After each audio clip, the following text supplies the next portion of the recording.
विजयदशमी के दौरान ये याद करना जरूरी है कि भगवान श्री राम ने किसी ऐसे रावण का वध नहीं किया जो विद्वान था, शास्त्रों का ज्ञाता था और अपनी राज्य की भलाई के बारे में सोचता था। राम ने ऐसे रावण का वध किया था जो स्त्रियों का सम्मान नहीं करता था, उनके साथ दुर्व्यवहार करता था और बलपूर्वक अपनी बात मनवाता था। आजकल रावण को अच्छा साबित करने के लिए उसके गलत पक्ष को सही बताकर पेश किया जा रहा है।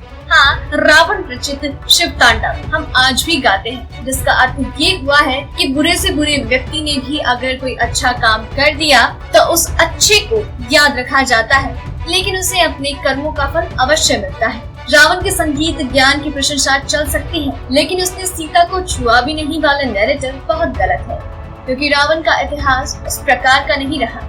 रावण की शिव भक्ति कई ऋषियों मुनियों की तपस्या से भी काफी परे थी, लेकिन इसका अर्थ ये नहीं है कि रावण ने सीता के साथ बलपूर्वक व्यवहार नहीं किया। ये वाला नैरेटिव सही है। रावण ने क्या अपहरण करते समय सीता पर अपनी बल का प्रयोग नहीं किया था?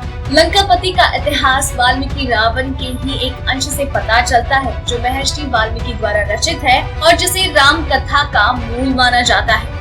रंभा का नाम आप सभी ने सुना होगा। वो स्वर्ग की अप्सरा थी जो तमाम नृत्यों और कई कलाओं में पारंगत थी। आगे बढ़ने से पहले एक और बात बताना जरूरी है कि रावण और कुबेर भाई थे।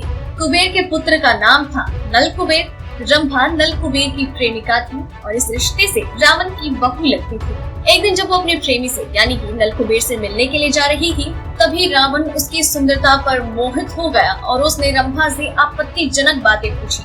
रावण ने रंभा से पूछा कि वो इतना सज धज कर किसको तृप्त करने के लिए जा रही है। रावण ने इसके लिए संस्कृत में भोक्ष्यते शब्द का प्रयोग किया था, जो दिखाता है कि वो स्त्रियों को सिर्फ उपभोग के लायक वस्तु समझता था।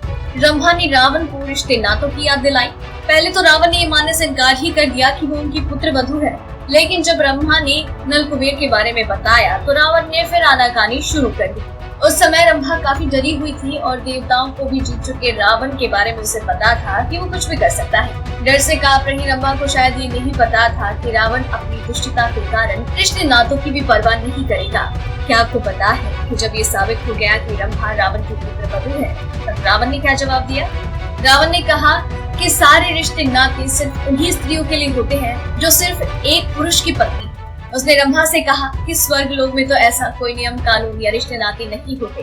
उसके बाद रावण ने रंभा की जांघों और वक्षस्थल को लेकर आपत्तिजनक टिप्पणी की। साथ ही उसने घमंड में चूर होकर अपनी वीरता का बखान किया और यहाँ तक कि ये भी कहा कि अश्विनी कुमार सहित दुनिया का कोई भी पुरुष उससे बेहतर नहीं। मर्यादा पुरुषोत्तम राम जहाँ शबरी के झूठे फल खाते थे, रावण किसी भी स्त्री की तरफ सही नजर से नहीं देखता था। वाल्मीकि रामायण के अनुसार रावण ने रंभा का बलात्कार किया।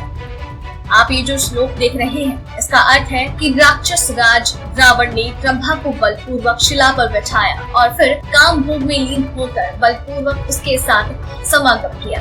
रंभा के पुष्पहार टूट गए, उसके धारण किए गए आभूषण बिखर गए और व्याकुलता से वो पीड़ित हो उठी। रावण रंभा का बलात्कार करने के बाद उसे वहीं छोड़कर चला गया। महर्षि वाल्मीकि लिखते हैं कि उसकी हालत ऐसी हो गई थी जैसे किसी फूलों की लता को हवा के द्वारा झकझोर कर रख दिया गया हो। उसका श्रृंगार अस्त व्यस्त हो गया था और उसका शरीर कांप रहा था।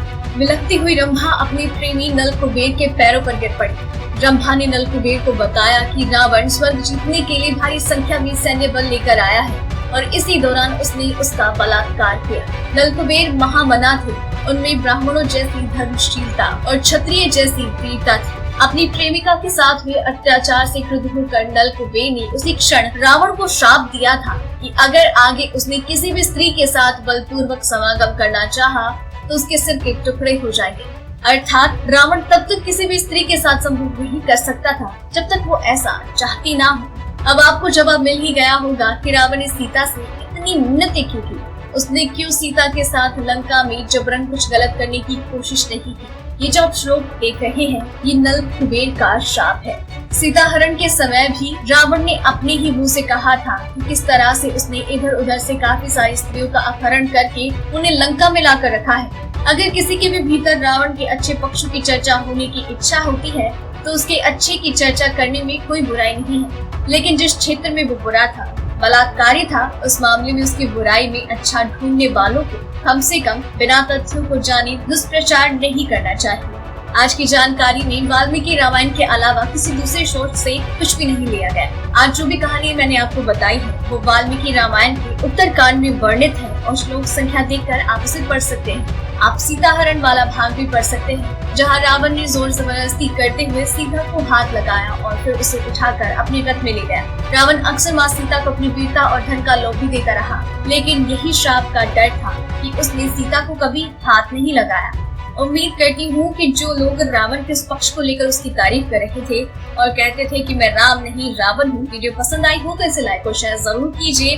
और हाँ, ऐसी और भी कई जानकारियों के लिए चैनल के साथ बनी रहिए, क्योंकि आप तक ऐसी कई जानकारियाँ, रहस्य, तथ्य यूं ही पहुँचाते रहेंगे हर रात 9 बजे। सब्सक्राइब करें हमारा चैनल ऐसी ही लेटेस्ट और इंटरेस्टिंग न्यूज के लिए।